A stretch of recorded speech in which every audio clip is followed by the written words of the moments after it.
अस्सलामुअलैकुम। सैयद मोहम्मद मुहिबुन नबी दवाखाना media channel पर एक नई और इंतहाई मुफीद वीडियो के साथ आपकी खिदमत में हाजिर है। इस वीडियो में माल्टे के जूस का शरबत यानी स्क्वैश बनाने का मुकम्मल तरीका आपकी खिदमत में पेश किया जा रहा है।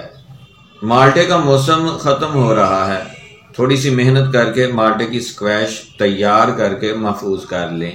रमज़ानुल मुबारक में अफ्तारी के लिए और मौसम गर्मा में शरबत के तौर पर इसे इस्तेमाल करें। ये ना सिर्फ गर्मी से जिस्म को महफूज रखता है बल्कि ये जिगर के लिए भी इंतहाई मुफीद होता है। स्क्वैश बनाने के तमाम मराहिल मुख्तसरन इस वीडियो में आपकी खिदमत में पेश किए जा रहे हैं। अल्हम्दुलिल्लाह मंडी से माल्टा खरीद कर हम ले आए हैं और अब इनमें से हम इंशाल्लाह जूस निकालेंगे। माल्टों को पानी से धोने के बाद खुश्क किया जाएगा। माल्टों में से जूस निकाला जा रहा है। माल्टों का जूस निकाल लिया गया है और ये माल्टों का पल्प अब इन दोनों को कपड़े की मदद से छाना जाएगा।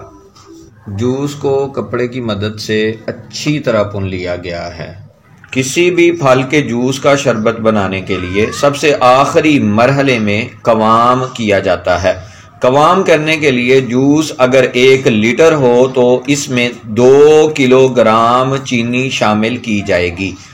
अगर शरबत 1 माह तक ख़त्म कर लेना हो तो इसमें प्रिजर्वर की ज़रूरत नहीं होती, लेकिन ज़्यादा अरसे के लिए अगर इसे महफूज करना हो तो इसमें सोडियम बेंजोएट या सतलोबान शामिल किया जाता है, जो 5 किलोग्राम चीनी में 7 ग्राम तक शामिल होता है। शरबत पक रहा है और कवाम भी तकरीबन तैयार होने के बिल्कुल करीब है। कवाम चेक करने के लिए तजर्बा होना बहुत ज़रूरी है। जब इंसान बार बार तजर्बा करता है तो उसे कवाम चेक करना आ जाता है।